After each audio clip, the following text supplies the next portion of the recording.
हाँ भाई, करे शुरू तो मोटोरोला ने सॉलिड फोन लॉन्च कर दिया, मोटो एज 50 प्रो। अब जब भी आप YouTube पे सर्च करोगे ना मोटोरोला एज 50 प्रो, तो वहां पर दो टॉप सर्च आती है मोटोरोला की।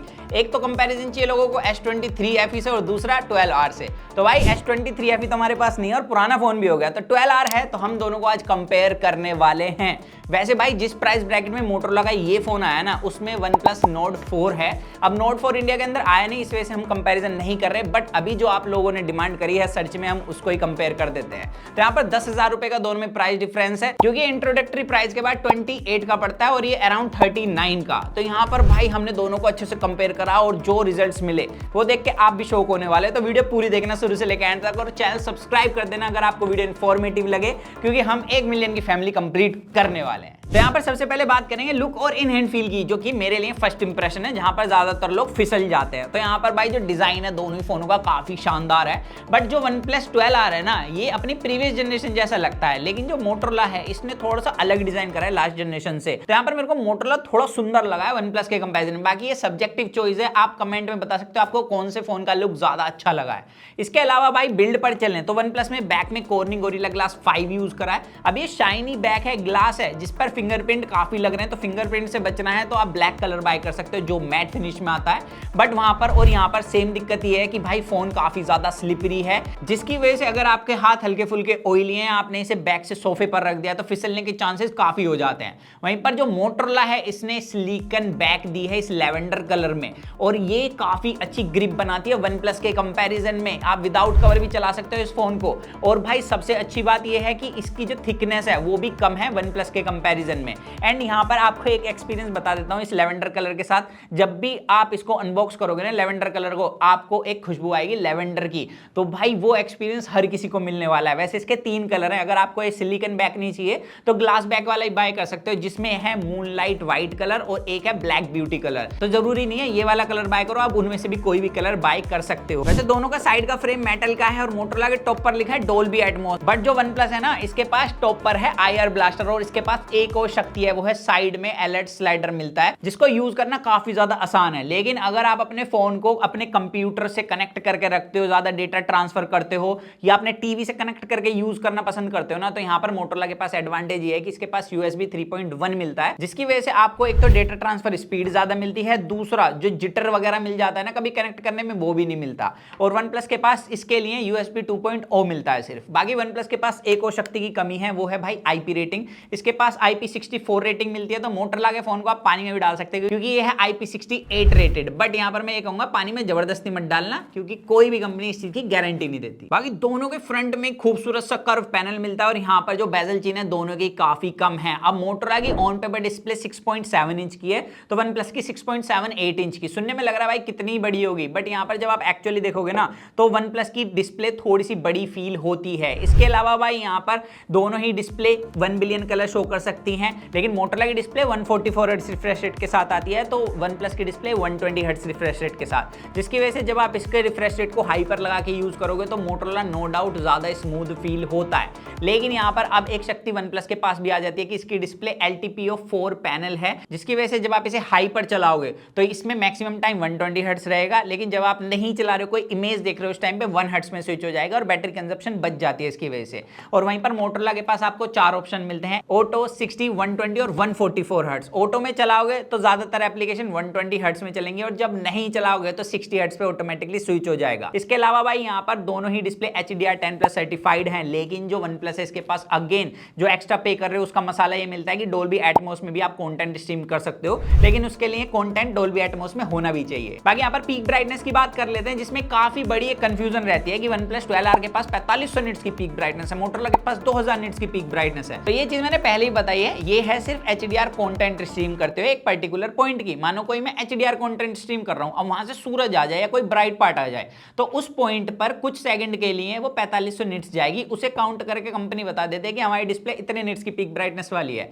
अब मैं ऐसे क्यों बोल रहा हूं, क्योंकि भाई 2000 निट्स की पीक ब्राइटनेस से ही मैंने कंपेयर करा HDR कंटेंट स्ट्रीम करते हुए।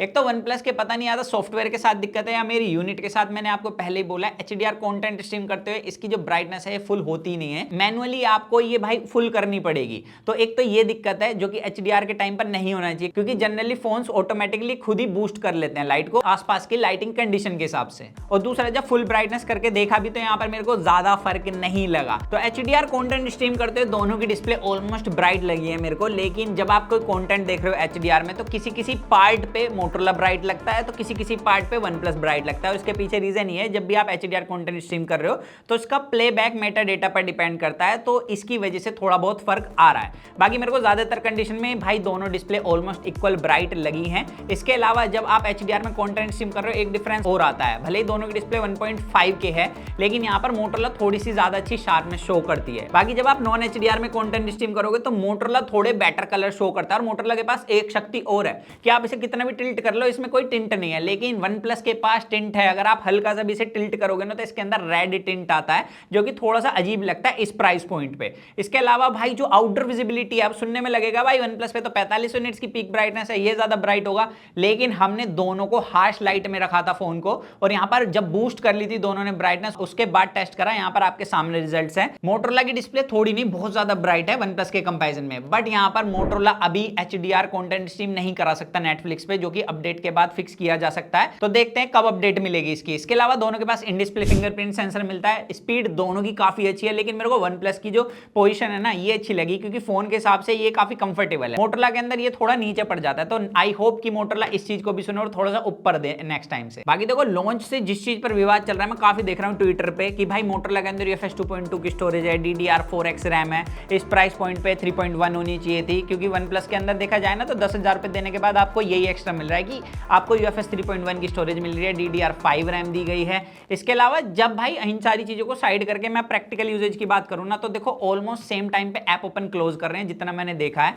रैम मैनेजमेंट भी दोनों फोनों का ही अच्छा है, और यहाँ पर काफी ज्यादा कैमरा टेस्ट करने के बाद एक अजीब चीज मैंने नोट करी है, दोनों के अंदर ही थोड़े बहुत जिटर थे, लेकिन जो OnePlus था ये थोड़ा ज्यादा जिटर कर रहा था। आपके सामने रिजल्ट है। अब उस टाइम पे मैं कैमरा नहीं ले गया था, तो मैंने फोन से ही शूट करा है। बेसिकली यहाँ पर देखो मैं फोटो को अपने स्वाइप राइट स्वाइप लेफ्ट कर रहा हूँ, उस टाइम पे OnePlus कितने जिटर शो कर रहा है, और मोटोरोला काफी अच्छे से कंट्रोल कर रहा है इन सारी चीजों को। तो प्रैक्टिकल यूजेज में जब आप बहुत ज्यादा लोड डाल दोगे दोनों पे, तो दोनों ही जिटर करते हैं। उस टाइम पे थोड़ा OnePlus मैंने ज्यादा देखा है, लेकिन मेरे हिसाब से जो सबसे बड़ा डिफरेंस आता है वो है दोनों के प्रोसेसर में। OnePlus के पास स्नैपड्रैगन 8 Gen 2 प्रोसेसर है, मोटोरोला के पास स्नैपड्रैगन 7 Gen 3 प्रोसेसर है। अब वैसे तो दोनों ही 4 nm पर बिल्ड प्रोसेसर हैं, लेकिन जो डिफरेंस आता है वो है कोर्स में, क्लॉक स्पीड में और जीपीयू में, जहां पर OnePlus बेटर निकल कर आता है। इसी तरीके से जब मैंने Antutu रन कराया तो इसका स्कोर 1.2 मिलियन था, मोटोरोला का 7 लाख था, लेकिन कंसिस्टेंसी के मामले में मोटोरोला स्लाइडली बेटर है। और जैसे कि ये फोन पतला है ना, तो मैं डर रहा था कि भाई ये फोन उबल ना जाए, लेकिन इन्होंने जो हीट कंट्रोल रखा है ना, हीट मैनेजमेंट करा इस फोन के अंदर, वो वाकई में भाई तारीफ करने लायक है, क्योंकि इतना पतला फोन OnePlus को सीधी टक्कर दे रहा है। दोनों ही फोनों का हीट कंट्रोल ऑलमोस्ट सिमिलर है, कितना भी हैवी टास्क कर लो।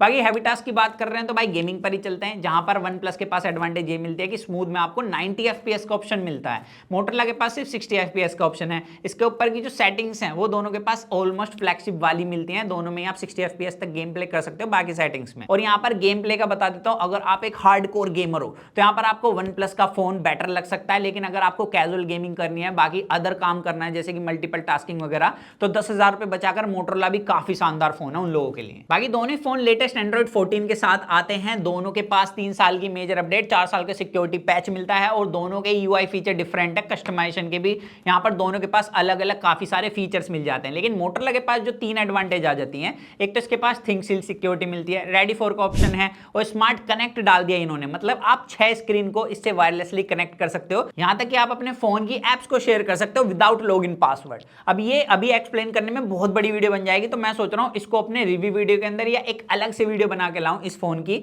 तो उसके अंदर बताऊंगा, जिसके लिए आप चैनल सब्सक्राइब कर सकते हो। बाकी यहाँ पर दोनों के पास स्टीरियो स्पीकर है, जिसकी वजह से आप विदाउट ईयरफोन जब कंटेंट स्ट्रीम करोगे तो जो स्पीकर्स की लाउडनेस है वो OnePlus की थोड़ी बेटर है। इसके अलावा जो हैप्टिक्स है उसके अंदर भाई इंटीग्रेशन OnePlus की ज्यादा शानदार है, जब आप टाइप करोगे उस टाइम पे भी थोड़े ज्यादा सॉलिड फील होते हैं OnePlus के हैप्टिक्स। अब बात कर रहे थे थोड़ा कैमरास की, क्योंकि यहाँ पर दोनों के पास 50 मेगापिक्सल का कैमरा है और दोनों के पास ही OIS मिलता है। इसके अलावा मोटोरोला के पास एडवांटेज ये है कि 10 मेगापिक्सल का 3x टेलीफोटो लेंस है, 13 मेगापिक्सल मेगापिक्सल का अल्ट्रा वाइड है, वहीं पर जो वन प्लस है इसके पास सिर्फ 8 मेगापिक्सल का अल्ट्रा वाइड है। और जो तीसरा लेंस देख रहे हो ना, ये 2 मेगापिक्सल के कैमरे के साथ आता है, जिसे मैं कचरा कहूंगा। और भाई फोर्थ लेंस में तो इन्होंने फ्लैश लाइट लगा के दी है। खैर मोटोरोला ने भी फ्लैश लाइट लगा के दी, लेकिन मोटोरोला के पास ज्यादा अच्छे ऑन पेपर स्पेक्स हैं। अब यहाँ पर दोनों ही 4K में वीडियो रिकॉर्ड कर सकते हैं, और आप खुद देख सकते हो जो कलर्स हैं वो काफी ज्यादा आई प्लीजिंग है। मोटोरोला के डेप्थ ऑफ फील्ड बेटर मिलता है, यहाँ तक कि लाइट शिफ्ट भी नहीं है। वन प्लस के अंदर काफी ज्यादा गोरा करने पर फोकस करा इन लोगों ने, और इसकी जो स्टेबलाइजेशन है वो मोटोरोला कंपैरिजन में कमजोर भी है। और मोटोरोला इतना स्टेबल इस वजह से है क्योंकि यहाँ पर AI एडेप्टिव स्टेबलाइजेशन मिलती है। तो यहाँ पर स्टेबलाइजेशन से लेके कलर्स तक मेरे को मोटोरोला के अच्छे लगे। एंड मैं खुद सरप्राइज हुआ कि 28,000 रुपए का फोन इतनी तगड़ी वीडियो रिकॉर्ड कर सकता है। और ऐसी फ्रंट कैमरे पे आता है, जैसे कि फ्रंट कैमरे मोटोरोला के पास 50 मेगापिक्सल का कैमरा है, वन प्लस के पास सिर्फ 16 मेगापिक्सल का। तो इसकी एडवांटेज मिलती है। एक तो मोटोरोला 4K 30 FPS में वीडियो रिकॉर्ड कर सकता है, वन प्लस सिर्फ 1080p 30 FPS में। और यहाँ पर स्टेबलाइजेशन भी मोटोरोला के पास अच्छी है। 4K वीडियो रिकॉर्डिंग के अंदर भी आप खुद देख सकते हो, लाइट कंट्रोल वगैरह बहुत सॉलिड है। ये कंपैरिजन बिल्कुल ऐसे लग रहा है जैसे कि मैं एक मिड रेंज फोन का फ्लैगशिप से कर रहा हूं। हालांकि यहाँ पर मोटोरोला सस्ता फोन है, उसके बाद भी भाई मोटोरोला ज्यादा तगड़ा परफॉर्म कर रहा है। अब ये तो बात हो गई वीडियोस की, जहां पर भाई मोटोरोला क्लियर विनर है। और मैं ये चीज कह सकता हूं कि 30 से 40,000 के प्राइस ब्रैकेट में भी अगर आपको वीडियो बनाने के लिए कोई फोन चाहिए तो आप इस मोटोरोला के फोन की तरफ सीधा जा सकते हो। बाकी फोटोज की बात करें तो यहाँ पर मोटोरोला थोड़े से बूस्ट करता है कलर, और वन प्लस थोड़े से फीके कर देता है कलर, जिसकी वजह से भाई जब दोनों फोटो को साइड बाय साइड लगाया तो मेरे को मोटोरोला के कलर ज्यादा अच्छे लगे हैं। और ज्यादातर कंडीशन में आई प्लीजिंग कलर्स भाई मोटोरोला ही कैप्चर करता है। बाकी यहाँ पर एक चीज है, शैडो के अंदर हो तो कभी कभी मोटोरोला हल्का सा गोरा कर देता है, वहां पर वन प्लस थोड़ा बेटर परफॉर्म करता है। और अपोजिट लाइट के अंदर भी मोटोरोला हेयर्स को थोड़ा सा व्हाइट कर देता है और वन प्लस रेड कर देता है। तो दोनों के पास ही अपनी अपनी अद्भुत शक्तियां हैं। बट यहाँ पर डायरेक्ट लाइट के अंदर लाइट कंट्रोल दोनों का अच्छा है। अगेन जो कलर्स हैं भाई वन प्लस से बेटर लग रहे हैं मेरे को मोटोरोला के ज्यादातर कंडीशन में, क्योंकि ये आई प्लीजिंग कलर है। यहाँ पर क्या है, मैं फोटो क्लिक करके डायरेक्ट सोशल मीडिया पर डाल सकता हूँ, एडिट करने की जरूरत नहीं है। और इसी तरीके से ज्यादातर सिचुएशन में यही मिला, इवन अपोजिट लाइट के अंदर भी। और पोर्ट्रेट मोड के अंदर तो मैं सीधा कहूंगा मेरे को भाई पोर्ट्रेट मोड मोटोरोला का ज्यादा अच्छा लगा। बस वही है कि अपोजिट लाइट के अंदर कभी कभी हेयर्स को व्हाइट कर देता है। बाकी डायरेक्ट सनलाइट के अंदर जैसे आप पोर्ट्रेट मोड लगाओगे ना, वन प्लस का जो लाइट कंट्रोल है वो थोड़ा सा बिगड़ जाता है, जहां पर मोटोरोला अगेन एक एडवांटेज ले जाता है। और ये कलर्स को भी काफी अच्छे से दिखाता है अगर आपके बैकग्राउंड में ब्राइट कलर हो। और इसके अलावा जो सबसे बड़ी एडवांटेज आती है मोटोरोला के पास, आप पोर्ट्रेट फोटो को 24 mm से लेके 85 mm तक कैप्चर कर सकते हो, जिसमें कि मेरा फेवरेट 50 mm है। मतलब आपके आसपास जो भी फोटोग्राफर हो उनसे पूछोगे भाई तुम्हारा फेवरेट लेंस क्या है, तो वो 50 mm ही बोलेगा, क्योंकि काफी अच्छा पोर्ट्रेट कैप्चर करता है वो। और यहाँ तक कि जो अभी आप वीडियो देख रहे हो ना, ये भी 50 mm में है। यहाँ पर आप खुद रिजल्ट देख सकते हो कि मोटोरोला कितने शानदार फोटो क्लिक करता है पोर्ट्रेट मोड के अंदर, और एज डिटेक्शन भी इसका काफी सॉलिड है। तो यहाँ पर वन प्लस के पास ये सबसे बड़ी डिसएडवांटेज है, वो भी 40,000 में होने के बाद भी। तो मोटोरोला ने इसके कैमरा एक्चुअली स्पेक से लेके एक्चुअल परफॉर्मेंस तक किल करे हैं। इवन इंडोर के अंदर भी मेरे को सेम रिजल्ट्स मिले हैं। बाकी देखो कलर्स तो आपकी चॉइस है कि आपको कैसे कलर पसंद है। अब जैसे कि अल्ट्रा वाइड लेंस मिलता है भाई वन प्लस के पास 8 मेगापिक्सल का और मोटोरोला के पास 13 मेगापिक्सल का, जिसकी वजह से यहाँ पर डिटेल्स बेटर है मोटोरोला के पास। यहाँ तक कि डायनेमिक रेंज भी मेरे को अच्छी लगी है मोटोरोला की। एंड यहाँ पर जो all over field of view है वो भी मोटोरोला का अच्छा है, क्योंकि इसके पास ज्यादा फील्ड ऑफ व्यू का लेंस है as compared to OnePlus. इसके अलावा लो लाइटिंग परफॉर्मेंस की बात करें तो भाई पहले वन प्लस ज्यादा सॉलिड हुआ करता था किसी जमाने में, अब तो इसे आई को खराब कर देता है, वीवो खराब कर देता है, यहां तक कि अभी भाई मोटोरोला ने भी इसे तबाह कर दिया है। यहां पर आप खुद देख सकते हो, एक तो मोटोरोला के पास डिटेल्स अच्छी हैं और सब्जेक्ट पर जो डेप्थ है ना वो भी काफी अच्छी आती है रात के टाइम पर। और ऐसा नहीं है भाई कि रात को दिन बना रहा है जैसे ही आईक्यू के फोन करते हैं, ये रात में रात वाला टच भी देता है। तो यहां पर भाई वन प्लस से बेटर परफॉर्म कर रहे हैं लो लाइट के अंदर भी मोटोरोला के कैमराज।